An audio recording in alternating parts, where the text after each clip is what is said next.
देखिए अब क्या किए हैं कि इसको क्या किए हैं, मिटा दिए हैं, इरेज कर दिए हैं। अब देखिए क्या होता है, क्वेश्चन को देखिए अब एग्जाम्पल के थ्रू क्या करते हैं, समझते हैं। देखिए जो हमारा क्वेश्चन दिया है ये क्या है, इस रूप में दिया है। तो देखिए जो हमारा अभी समझाए थे, कॉन्सेप्ट क्लियर किए थे, उसमें देखिए तो आपको कुछ आइडिया लग रहा है। देखिए तो आइडिया, देखिए ई वाला जो फंक्शन दिया हुआ है हमारा, वो सिंगल टर्म के रूप में है, सिंगल टर्म के रूप में है कि नहीं। ये भी क्या है, सिंगल टर्म के रूप में है ना। अभी बताया था ना कि सिंगल टर्म के लिए क्या करना चाहिए। ये जो हमारा क्या है, मल्टीपल फंक्शन वाला है, मल्टीपल टर्म वाला है कि नहीं। तो देखिए जो हमारा क्वेश्चन दिया है वो इस रूप में दिया है। इसके लिए दो मेथड, पहला क्वेश्चन को दोनों मेथड से बताते हैं, बाकी जिसको में जिस रूप क्या हो सूटेबल हो उसको आपको क्या करना है, बताना है, ठीक ना, अपने से बनाना है, ठीक ना। तो पहला हम जो क्वेश्चन बताते हैं दोनों मेथड से बता देते हैं, समझ में आया। तो दोनों मेथड है, आपको जो मेथड क्या हुआ ईजी लगे, समझ में आए, उसको क्या करना है, बता देना है। तो देखिए जो हमारा क्वेश्चन नंबर क्या है, ये है, ठीक ना। क्वेश्चन नंबर क्या है, ये है। देखिए क्वेश्चन नंबर ए में है, देखिए सिंपल एग्जाम में जिस तरह से बनाते हैं ना उसी तरह से क्या करना है, लिखना है। जिस तरह से हम बनाते हैं, बनाने का प्रोसेस जो है सेम होना चाहिए, ठीक ना। बाकी आप किसी तरह से लिखिए, बनाने का प्रोसेस जो सेम मतलब कि लिखिएगा ना इस तरह से, तो जो हमारा क्या है एग्जाम में नंबर नहीं कटेगा। लिखने का एक तरीका होता है, क्या होता है, एक लिखने का तरीका होता है, जिससे क्या हो एग्जाम वाला देखे जो कॉपी चेक करेगा ना तो समझ जाएगा कि क्या है, अच्छा एक स्टूडेंट का है, समझ में आया। तो इस तरह से लिखिए ना, इस तरह से लिखिए वो कन्फ्यूज में हो जाए, ठीक ना। आगे वाला इतना प्रश्न बढ़िया से बेहतरीन बनाइए ना कि पीछे वाला बीच में भी घुसा दीजिएगा ना गलत सलत, मतलब गलत सलत नहीं लिखिएगा, मतलब कि कुछ लैंग्वेज बना करके उस टॉपिक से रिलेट कर दीजिएगा ना। लेकिन लिखने का तरीका क्या होना चाहिए, एकदम सटीक होना चाहिए। लिखने का तरीका पर वो क्या होता है, कॉपी चेक करने वाला क्या होता है, खुश हो जाता है। देखिए जो हमारा क्वेश्चन दिया है, देखिए इस रूप में पहले सबसे पहले क्वेश्चन देखते हैं कि जो हमारा क्वेश्चन दिया है क्या, cos पाई बाई 3t, समझ में आया। तो देखिए जो हमारा क्या है गिवन दैट, यानी गिवन दैट में सॉल्यूशन करते हैं। अब जो हमारा गिवन दैट दिया है देखिए, गिवन दैट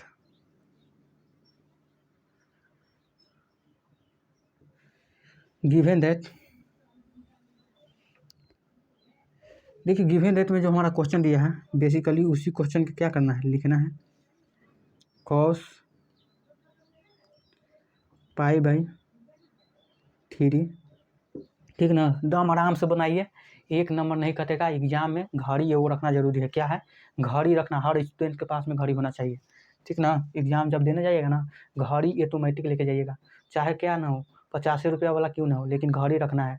जितना दिन एग्जाम चले उतना दिन रखना है, अगर नहीं पहनते हैं फिर भी घड़ी रखिए, ठीक ना। घड़ी क्या करता है कि टाइम को बचत करता है। देखिए जो हमारा क्वेश्चन दिया वो क्या दिया, कॉस के रूप में दिया दिया ना।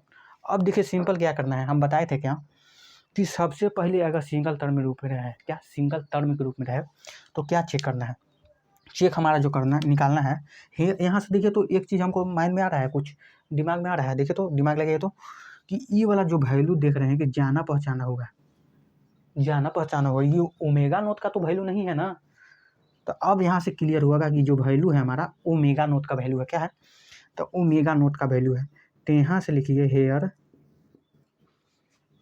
हेयर दिखाई दे रहा है ना, देखिए here omega naught is equal to pi by 3, यही ना है हमारा वैल्यू, यही है कि नहीं हमारा, यही ना है ओमेगा नोट का जो value, omega naught is equal to pi by 3। अब देखिए ध्यान से समझते जाइए, ये तो हमारा ओमेगा नोट का वैल्यू निकला ना। अब क्या बोले थे, सिंगल टर्म के रूप में रहे तो हमको क्या चेक करना है कि ओमेगा नोट बाई 2 पाई का वैल्यू निकालना है, क्या ओमेगा नोट बाई 2 पाई का वैल्यू जो है निकालना है, कैलकुलेट करना है। तो चेक कीजिए, तो यहाँ से देखिए तो omega naught by 2 pi, omega naught का वैल्यू कितना है, ध्यान से देखिए, एकदम सिंपल कैलकुलेशन, एकदम ईजी कैलकुलेशन है, पाई बाई 3। यहाँ से इसको इस तरह से लिखिए, डिवाइडेड बाई 2 पाई, 2 पाई। देखिए कैलकुलेशन यहाँ पर मिस्टेक होता है तो देखिए एकदम पूरा तोड़ के बता रहे हैं। अगर मिस्टेक होता है तो जो फास्टर है उसके लिए तो कहना ही नहीं है, इसमें तो बच्चा वाला खेल होगा। देखिए पाई बाई 3, यहाँ पर कुछ नहीं है तो 1 है, यहाँ पर कुछ नहीं है तो 1 है। तो देखिए तो तोड़िए तो इसको क्या होगा, ई 1 है तो ई ऊपर जाएगा, ई 1 जो है ऊपर जाएगा, ई जो रहेगा 2 पाई रहेगा, ठीक ना। E1 जो है ऊपर चला जाता है, ई 2 पाई जो है नीचे रहता है, ठीक ना। तो ई जो फास्टर है उसके लिए तो कहना नहीं है, बाकी जो है कमजोर देख लीजिए। देखिए अब इसके बाद क्या करना है, देखिए तो ई वाला जो पाई है, ई वाला जो पाई है, ई वाला कतरा है कि नहीं। तो जो हमारा फाइनली आया हमारा मान 1/, कितना आया 1/6 आया। अब 1/6 जो हमारा है रेशनल नंबर है। रेशनल नंबर क्यों है, क्योंकि इस संख्या को क्या कर सकते हैं, इस जो हमारा जो आया वैल्यू उसको P/Q के रूप में लिख सकते हैं कि नहीं। तो ई जो हमारा आया वो रेशनल नंबर आया, क्या है ये हमारा, क्या है यहाँ से लिख दीजिए रेशनल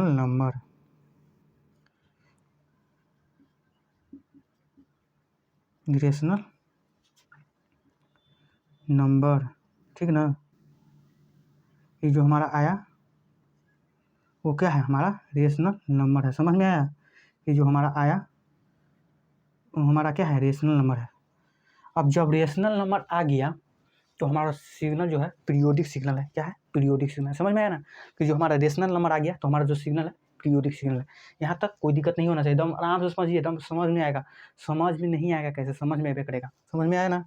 समझ में नहीं आएगा कैसे, समझ में अवे करेगा। सिग्नल सिस्टम सबको लगता है कि भारी है, लेकिन भारी नहीं है, ईजी है, ठीक ना, ईजी है, बहुत ईजी है। देखिए अब देखिए जो यहाँ पर क्या हुआ, इस यहाँ तक तो दिक्कत नहीं है। अब जो हमारा सिग्नल है, अब मेन तो कहानी था यहीं पर, अब कहानी समाप्त हुआ कि अतः क्या है जो हमारा गिवन सिग्नल है वो क्या है, पीरियोडिक सिग्नल है। तो यहाँ से लिखिए जो हिंस द, बढ़िया से लिखिएगा, यहाँ पर हम बोर्ड पर लिख रहे हैं ना, तो थोड़ा सा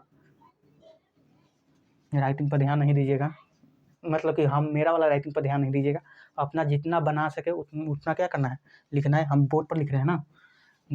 अतः द गिवन सिग्नल, ऐसे नहीं लिखिए, इसको इस तरह से लिखिए, hence the signal x of t नहीं, एफ ऑफ टी ले लें, sorry, f of T is equal to cos π/3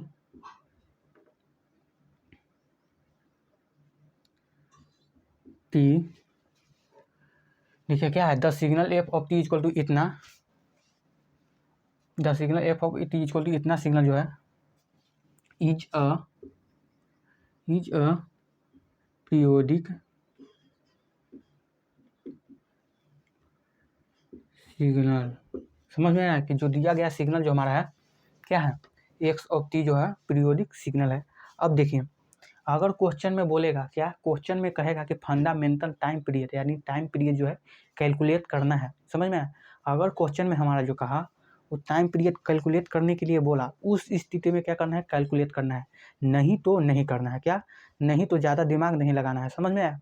तो जो हमारा क्वेश्चन बोल रहा था ना, इसमें देखिएगा, पढ़िएगा ध्यान से, क्वेश्चन जो प्रोवाइड किए हैं उसमें बोल रहा था कि क्या है पीरियोडिक सिग्नल है कि नहीं है चेक करना है, ठीक ना, फंडामेंटल टाइम पीरियड निकालना नहीं था। तो यहाँ से तो जो हमारा क्वेश्चन है बन गया, लेकिन आपको फंडामेंटल टाइम पीरियड भी बता देते हैं। तो देखिए फंडामेंटल टाइम पीरियड जो हमारा क्या होगा, देखिए टाइम पीरियड निकालने के लिए हम क्या बताए थे, टाइम पीरियड निकालने के लिए बताए थे कि टी इक्वल टू जो होता है हमारा 2π/ω0, ठीक ना, यही ना होता है हमारा। अब देखिए इसको दो मेथड से, अगर जो ज़्यादा दिमाग लगाने वाला स्टूडेंट रहेगा, ठीक ना, वो डायरेक्ट कहेगा कि सर देखिए ना यहाँ पर ω0/2π का जो वैल्यू आया वो 1/6 आ गया, कितना है ω0/2π का जो वैल्यू आया है हमारा 1/6 है।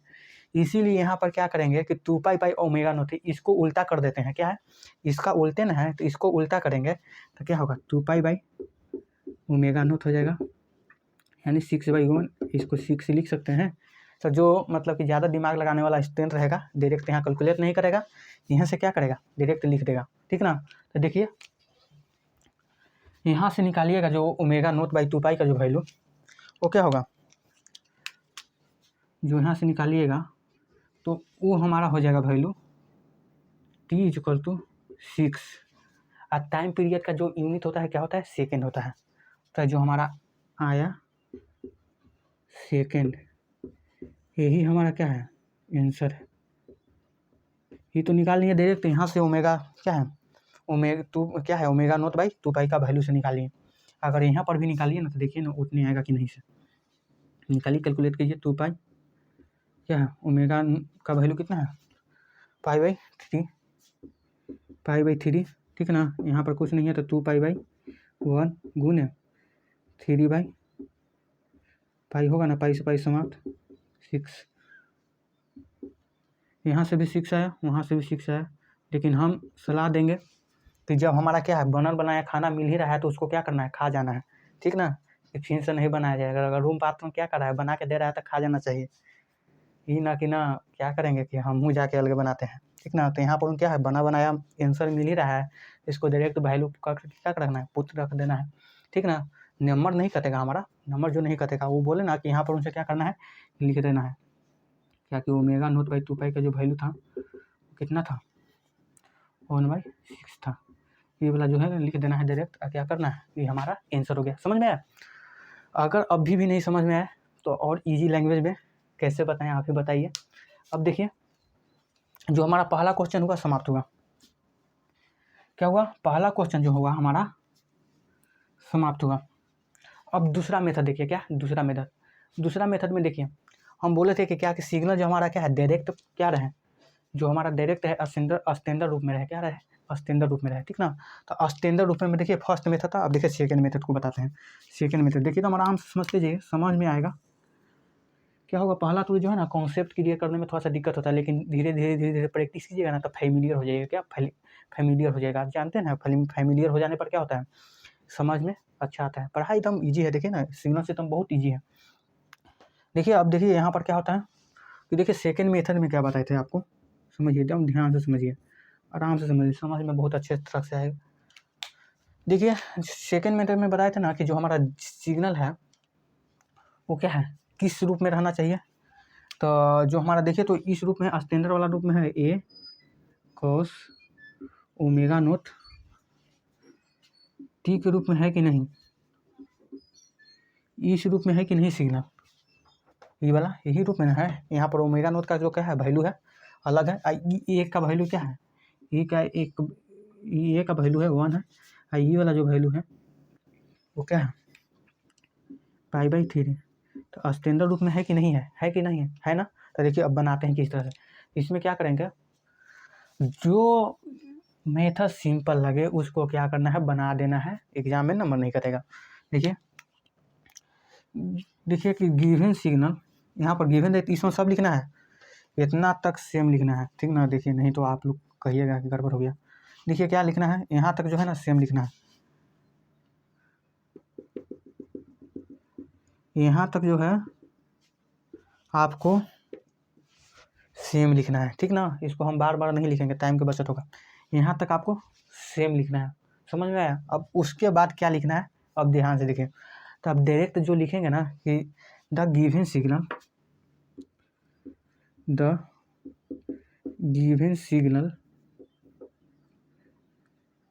यहाँ पर राइटिंग पर ध्यान ना दीजिएगा, यहाँ पर मेरा वाला आप पर ध्यान देना है। एक्स ऑफ टी ले बोल रहे हैं, F of T is equal to cos pi by 3 T. अगर दिखाई दे रहा होगा तो सिंपल यही लिखे हैं, यही वाला क्वेश्चन लिखे हैं।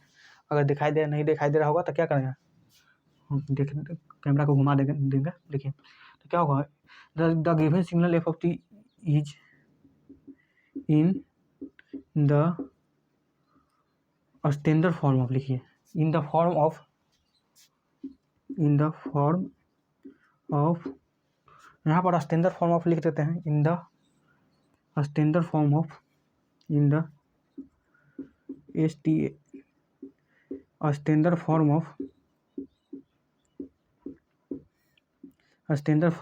ऑफ क्या है, X of F of T के रूप में दिया है तो एफ ऑफ टी लिखिए। F of T is equal to A cos omega naught T. So so the signal F of T, the signal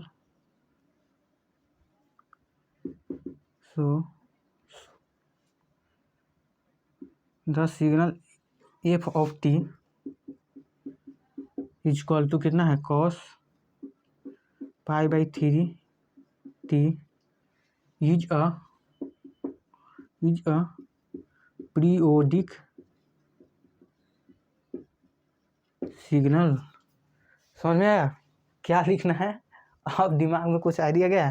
ये कुछ नहीं, ये लैंग्वेज है, लैंग्वेज अपना है, ये नहीं कि मेरा ही लैंग्वेज लिखना है। आप कुछ भी बना सकते हैं, वो आप पर डिपेंड करता है कि किस तरह से क्या करते हैं, लिखते हैं। ठीक ना? तो यहाँ से क्या लिखना है, ऐसे करके लिख देना है। नंबर तो आराम से देगा, क्या देगा, आराम से देगा। से समझ में आया ना? अब देखिए यहाँ तो क्या हो गया, यहाँ तक तो हो गया। अब देखिए जो अगर टाइम पीरियड पूछेगा तो निकालेंगे, नहीं तो नहीं निकालेंगे। यहाँ तो जो हमारा फर्स्ट क्वेश्चन जो है समाप्त होगा। समझ में आया? यहाँ फर्स्ट क्वेश्चन, इसको वीडियो को रिकॉर्डिंग कर क्या करते हैं, चेंज कर देते हैं। अदर वाला में 2 और क्या है ना, क्वेश्चन नंबर क्या है, बी और सी बता देते हैं। ठीक ना? क्या कीजिए, अभी तो लाइव क्लास नहीं ले पा रहे हैं, आपको क्या कर रहे हैं, लाइव क्लास नहीं ले पा रहे हैं क्योंकि ये चैनल को बने हुए ज़्यादा दिन नहीं हुआ है। ठीक ना? तो सब्सक्राइबर भी नहीं है। लाइव क्लास लेने के लिए कम से कम 1000 सब्सक्राइबर चाहिए। ठीक ना? तब लाइव क्लास हो पाता है। कोशिश किए थे लेकिन लाइव क्लास नहीं हो पाया। तो वो जब होगा वो आप लोग पर डिपेंड करता है कि कब हो, वो आप ही लोग पर डिपेंड करता है कि कब हो। उस समय से क्या करेंगे, लाइव क्लास भी, ताकि आपको जो है ना फेस टू फेस पढ़ने में उसका मज़ा ही अलग है। ठीक ना?